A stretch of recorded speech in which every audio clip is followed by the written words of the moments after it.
کہاں، اس کی تکلیف بھی بڑی ہوگی، تو پھر بچیں گے کیسے؟ تو کہنے لگے پھل کھا لو اس درخت کا، تو بچنے کے لیے پھل کھایا تھا۔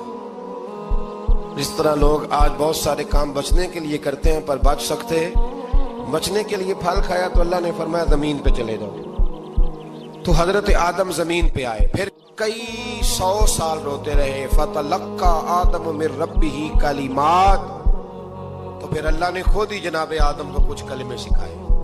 علامہ اسماعیل حقی فرماتے ہیں وہ کلمے یہ تھے کہ حضرت آدم نے میرے نبی کا وسیلہ پیش کیا، اللہ کریم نے جناب آدم کی دعا کو مقبول فرما لیا۔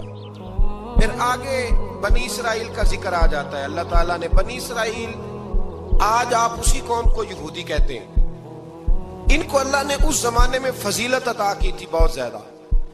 تو عرب کے اندر جب نبی پاک علیہ السلام نے اعلان نبوت کیا تو کچھ لوگوں نے یہ کہہ دیا کہ اگر یہ یہودی کلمہ پڑھ لیں گے تو ہم بھی پڑھ لیں گے۔ تو پھر اللہ نے انہیں یاد کرایا کہ تم اصل میں کیا ہو، تمہیں کلمہ پڑھنا چاہیے۔ تو اہل یہود کا تذکرہ کرتے کرتے رب کریم نے ایک بات یہ بھی ارشاد فرمائی کہ تم لوگوں کو تو کہتے رہے ہو کہ وہ نبی آنے والے ہیں، وہ نبی آنے والے ہیں، اور جب آ گئے ہیں تو ماننے کو تیار نہیں ہو۔ تو فرمایا تأمرون الناس بالبر وتنسون انفسکم وانتم تتلون الکتاب، لوگوں کو بھلائی کا حکم دیتے ہو اور اپنے آپ کو بھول جاتے ہو۔ افلا تعقلون، تمہیں عقل نہیں؟ پھر اللہ نے انہیں یہ بھی یاد کرایا کہ یاد کرو وہ زمانہ کہ جب فرعون نے خواب دیکھ لیا تھا کہ کوئی بچہ اس کی سلطنت کو تباہ کرے گا، تو پھر اس نے تمہارے بچوں کو ذبح کرانا شروع کیا اور تمہاری بیٹیوں کو چھوڑتا تھا۔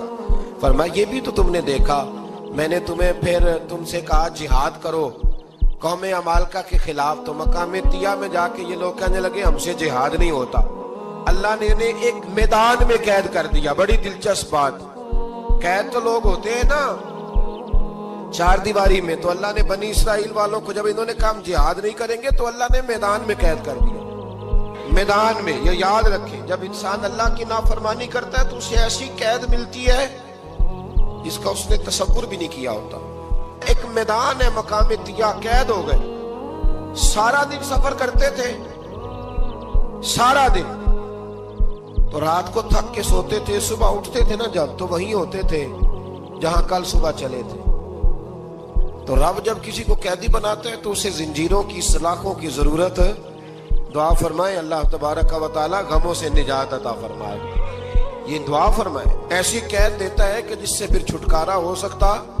تو بنی اسرائیل کا بہت زیادہ تذکرہ اس بارے میں اللہ تبارک و تعالی نے پھر بیان کیا، اور پھر کہا کہ انہیں جو حکم دیا جاتا تھا یہ اس کی سرتابی کرتے تھے، پھر اللہ نے ان پر ذلت نازل کر دی اور یہ ہمیشہ اس کا شکار رہے۔ قوم سبت کا ذکر فرمایا اللہ نے، ہفتے والے دن کچھ لوگ نافرمانی کرتے، ہمارے بھی ہیلے بہانے ہیں نا آج کل کاروبار میں۔ تو اسی سپارے کی آیت نمبر 65 کے اندر اللہ تعالیٰ نے حضرت داؤد کی قوم کا ذکر کیا کہ اللہ نے انہیں حکم دیا تھا کہ ہفتے والے دن مچھلیاں نہیں پکڑنی، تو وہ کہتے تھے چلو ہاتھ لگا کے نہیں پکڑنی، ہاتھ لگا کے۔ وہ ہمارے لوگ ہیلے بہانے تلاش کر لیتے ہیں نا، وہ بڑے جناب انشورنس والا آ گیا، اب وہ بینک والا آ گیا، اب وہ فلانے صاحب آ گئے، وہ تروڑ مروڑ کے کہانیاں باتیں، اور پھر ہمیں بھی رستے مل جاتے ہیں بچنے کے۔ مفتی صاحب نے کہہ دیا تھا، ایک مولانا سے میں نے ان کو کہا ہفتے والے دن مچھلیاں نہیں پکڑنی، کہا نہیں پکڑتے، چھوٹے چھوٹے حوض بنا لیے۔ تو مچھلیاں زیادہ آتی تھی اس دن، یہ بھی اللہ کی قدرت تھی۔ نماز کے وقت گاہک زیادہ آتے ہیں، یہ اس کی قدرت ہوتی ہے۔ تو وہ مچھلیاں حوض میں جمع ہو جاتی ہیں، یوں سمجھ لیں کہ جال انہوں نے لگا لیے ہوئے تھے، تو جال میں وہ پھنستی رہتی تھی، حوضوں میں آتی رہتی تھی۔ ہفتے کو نہیں پکڑتے تھے، اتوار کو پکڑ لیتے تھے، تو پھر اللہ نے انہیں سزا دی۔ فرمایا تماشے کرتے ہو اللہ کے حکم کے ساتھ، کیا سزا دی؟ فَقُلْنَا لَهُمْ كُونُوا قِرَادَةً خَاسِئِينَ، فرمایا بندر بن جاؤ دھتکارے ہوئے۔ جو رزق حرام طریقے سے کماتے تھے رب انہیں بندر بنا دیتا تھا۔ ابھی بھی میں نے دیکھے ہیں بڑے بڑے تاجر پاگلوں جیسی زندگی گزار رہے ہیں، نفسیاتی طور پہ سکون نہیں ہے، کروڑوں روپیہ پڑا ہے۔ کیوں؟ اس لیے کہ رب کے بتائے ہوئے طریقے کے مطابق تجارت نہیں کرتے۔ آگے ایک اور دلچسپ بات آ گئی، بنی اسرائیل کے اندر نا ایک شخص نے اپنے چچا کو قتل کر دیا جائیداد کے لیے۔ یہ دیکھیں کب سے لوگ جائیداد کے لیے قتل کرتے آ رہے ہیں۔ چچا کو قتل کر دیا، اور قتل کر کے حضرت موسیٰ علیہ السلام کے پاس آئے کہ میرے چچا کو کسی نے قتل کر دیا ہے تو بتائیں کیا کرنا ہے. تو آپ نے فرمایا کہ گائے ذبح کرو اور اس کا ایک ٹکڑا مقتول کو مارو, مرنے والے کو, وہ خود اٹھ کے بتا دے گا مجھے کس نے قتل کیا ہے. اب ارادہ نہیں تھا گائے ذبح کرنے کا تو بہانے کرنے لگے. ارادہ نہیں نہ ہوتا تو پھر کیا ہوتے ہیں, کہنے لگے گائے کس طرح کی ہو, بوڑھی ہو کہ بچی ہو, رنگ کیسا ہو, جوان ہو کہ چھوٹی ہو, حال میں ایک دفعہ چلنا سیکھ گئی ہو یا ابھی نہ سیکھی ہو. تو بتاتے گئے تو رب بھی شرطیں بیان کرتا گیا. گہرے زرد رنگ کی ہو, حال کے اندر اسے نہ چلایا گیا ہو, پانی نہ نکالا گیا ہو, نہ بچی ہو نہ جوان ہو, اس کے درمیان ہو. یہ ساری شرطیں کہاں پائی جاتی تھی؟ حضرت موسیٰ علیہ السلام کی قوم کا ایک شخص تھا جو اللہ کا ولی تھا. وہ جب انتقال کرنے لگا نا, اللہ اکبر, دیکھو رب ولیوں کی اولادوں پر بھی کتنا فضل فرماتا ہے. وہ جب انتقال کرنے لگا تو ایک اس کے پاس چھوٹی سی بچیا تھی, گائے کی بچی, اس نے جنگل میں چھوڑ دی. کہنے لگا یا اللہ میں تیرے نام پہ چھوڑتا ہوں, میرا بچہ جوان ہو جائے تو اسے دے دینا, اور تو سرمایہ ہی کوئی نہیں. بچہ بڑا ہوا تو بچہ بھی بڑا نیک تھا, اپنی ماں کا بڑا فرما بردار تھا. اس کی ماں نے کہا بیٹا تیرے باپ نے ایک گائے چھوڑی تھی. تو بچہ جنگل میں گیا اور جا کے کہنے لگا اے اللہ میری گائے مجھ سے ملا دے. تو رب کریم نے وہ گائے واپس کر دی.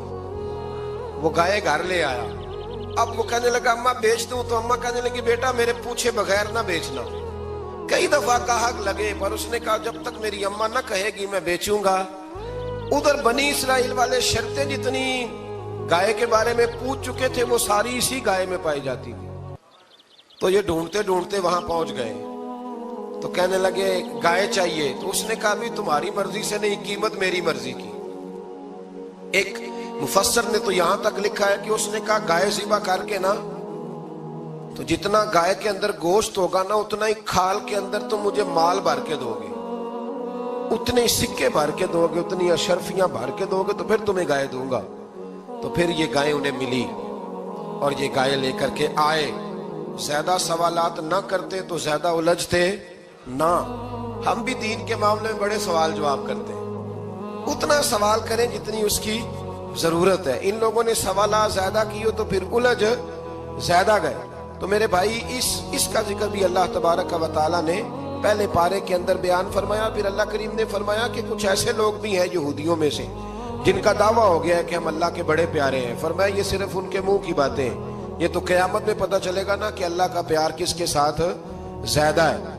اور پھر یہ بھی یہودیوں نے دعویٰ کیا ہے, اسی پارے میں اللہ فرماتے ہیں کہ ان کا دعویٰ ہے کہ ہم اللہ کے بڑے پیارے ہیں, جنت میں ہم ہی جائیں گے. تو اللہ فرماتے ہیں پھر مرنے کی دعا تو کرو, جنت میں تو مر کے جانا ہے نا.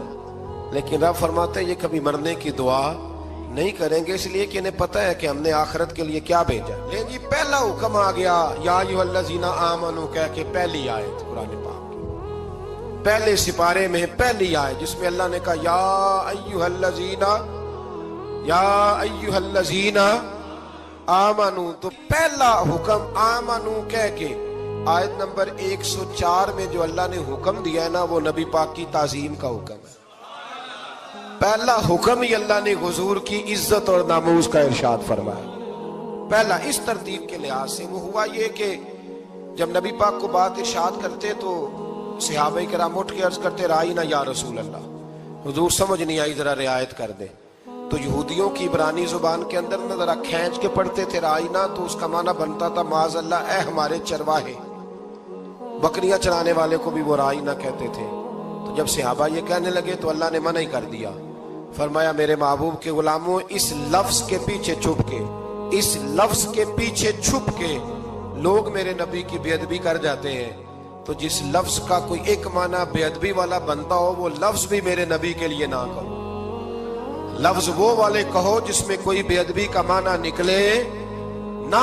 یہاں لوگوں نے بڑے بڑے لفظ نہیں بول دیے پھر کہتے میرا مطلب یہ تھا, میرا مطلب وہ تھا. تو تو نے وہ لفظ بولا کیوں جس کا کوئی غلط مطلب بھی نکل سکتا تھا؟ اللہ نے فرمایا یا ایھا الذین آمنوا لا تقولوا رائینا, اے ایمان والو رائینا کہو ہی نہ. تو یا اللہ کیا کہیں؟ فرمایا وقولوا انظرنا, تم کہو یا رسول اللہ ایک نظر فرمائیے. انداز دیکھیے, انظرنا ایک نظر. تو ہمارے بزرگ تو پہلے بڑے پیار والوں نے کہہ دیا یا رسول اللہ انظر حالنا, کہتے ہیں کہاں سے لاتے ہو جملے؟ میں نے کہا اللہ کی کتاب سے. یا رسول اللہ انظر حالنا، یا حبیب اللہ اسمع قالنا. تو تم کہو انظرنا، محبوب نظر کرم کریں، واسمعوا، اور کیا ضرورت ہے دوبارہ پوچھنے کی؟ اللہ کہتا ہے پہلے ہی دھیان سے سنا کرو، پہلے ہی واسمعوا، پہلے ہی احتیاط سے سنو. وللکافرین عذاب علیم، اور کافروں کے لیے دردناک عذاب ہے. لے جی اسی پارے میں اللہ تبارک و تعالیٰ نے پھر اہل یہود کا ذکر کیا. تو یہود کہنے لگے کہ ہم حضرت ابراہیم کے ماننے والے ہیں. تو اللہ کریم نے وہ بھی ذکر کیا کہ میں نے تو ابراہیم کو آزمایا ہے. وَإِذِ ابْتَلَىٰ إِبْرَاهِيمَ رَبُّهُ بِكَلِمَاتٍ فَأَتَمَّهُنَّ، ہم نے ابراہیم کو کچھ چیزوں سے آزمایا ہے، وہ ہماری آزمائش پہ پورے اترے. قَالَ إِنِّي جَاعِلُكَ لِلنَّاسِ إِمَامًا، تو پھر ہم نے انہیں کہا کہ ہم آپ کو پوری دنیا کا امام بنائیں گے. وہ آزمائش کیا تھی؟ آگ میں جانا بھی آزمائش، بیٹے کا نہ ہونا بھی آزمائش، بیٹا ہوا تو پھر اسے وادی غیر ذی زرع میں چھوڑ کے آنا بھی آزمائش، بڑا ہوا تو پھر ذبح کرنا بھی آزمائش. فرمایا جہاں جہاں آزمایا ہے نا، ابراہیم ہماری آزمائش میں پورے اترے. فرمایا تو مفت میں حضرت ابراہیم کی اولاد بنتے ہو اور ان کا نام لیتے ہو اور ان کے ساتھ اپنا تعلق بناتے ہو، دیکھو تو صحیح وہ کتنی آزمائشوں سے گزرے. تو اس کا بھی اللہ نے اسی میں ذکر فرمایا. اور پھر وہ بات کرتے تھے حضرت یعقوب کی اور حضرت اسحاق کی. تو فرمایا وہ تو ہمارے اتنے خاص بندے تھے کہ وصال کے وقت بھی انہوں نے اپنی اولادوں کو نصیحت فرمائی تھی کہ اللہ کی توحید پہ قائم رہنا. اس کا ذکر بھی اللہ نے اسی پارے میں بیان فرمایا. اور جو حضرت ابراہیم اور جناب اسماعیل نے کعبہ تعمیر کیا تو اس کا ذکر بھی اللہ تعالیٰ نے اسی پارے میں فرمایا. فرمایا جب وہ کعبہ بنا رہے تھے تو کہہ رہے تھے ربنا تقبل منا، کہہ رہے تھے اے اللہ بنا ہم نے دیا ہے پر مہربانی فرما ہم سے قبول فرما لے. تو جو آیہ کریمہ آخر میں عرض کرنا چاہتا ہوں اس پر بھی تھوڑی توجہ فرمائیں گے تو بات بڑی نکھر کے باہر آئے گی. یہ 16ویں رکوع کے اندر اللہ نے پھر یہود کا اور عیسائیت کا ذکر فرمایا. تو اللہ کریم نے ایک بات ارشاد فرمائی. یہودیوں کے ہاں جب کوئی بچہ پیدا ہوتا تھا پیلے رنگ کے ساتھ اس کو رنگتے تھے، یا کوئی خاص رنگ تھا ان کا. بچہ پیدا ہوتا تو اس پر وہ رنگ چڑھاتے کہ یہ جی ہمارے مذہب کا رنگ ہے. ہمارے ہاں بھی رسمیں ہیں نا اپنی اپنی، معاذ اللہ اپنی اپنی نہیں ہونی چاہیے، اللہ رسول کا حکم ہونا چاہیے. تو یہودیوں کے ہاں بچہ پیدا ہوتا تو ایک خاص رنگ چڑھاتے، عیسائیوں کے ہاں پیدا ہوتا تو وہ بھی ایک خاص رنگ چڑھاتے. تو مسلمانوں کے ہاں بچے پیدا ہوئے تو انہوں نے بھی توجہ کی کہ یہ کیا ہو رہا ہے. تو رب کریم نے فرمایا صبغۃ اللہ، رنگ اللہ کا ہی ہے. ومن احسن من اللہ صبغہ، فرمایا اللہ کے رنگ سے زیادہ خوبصورت کس کا رنگ ہو سکتا ہے؟ اللہ کا رنگ کیا ہے؟ لا الہ الا اللہ محمد رسول اللہ صلی اللہ علیہ. فرمایا نیلے پیلے کالے رنگ نہ چڑھاؤ، اپنے ذہن پر توحید و رسالت کا رنگ چڑھاؤ. یہ سب سے بہترین رنگ ہے. اگر تمہارے ذہنوں پر رب رسول کی توحید کا رنگ چڑھ گیا تو یہ وہ والا رنگ ہے، پھر تمہیں کسی اور رنگ کی طرف جانے کی ضرورت نہیں پڑے گی. تو فرمایا رنگ وہ پیدا کرو جو توحید کا ہے، رسالت کا ہے، اس رنگ کی توجہ کرو. قرآن مجید کے اس پارے میں اللہ کریم نے مختلف باتیں بیان کر کے آخری رکوع میں یہ جو رنگ کا ذکر فرمایا نا، تو یہ لگتا ہے پورے پارے کا خلاصہ ہے کہ رب کریم نے فرمایا اصل بات یہ ہے کہ تمہاری سوچوں پہ رب رسول کی توحید و رسالت کا رنگ ہونا چاہیے. ہر وقت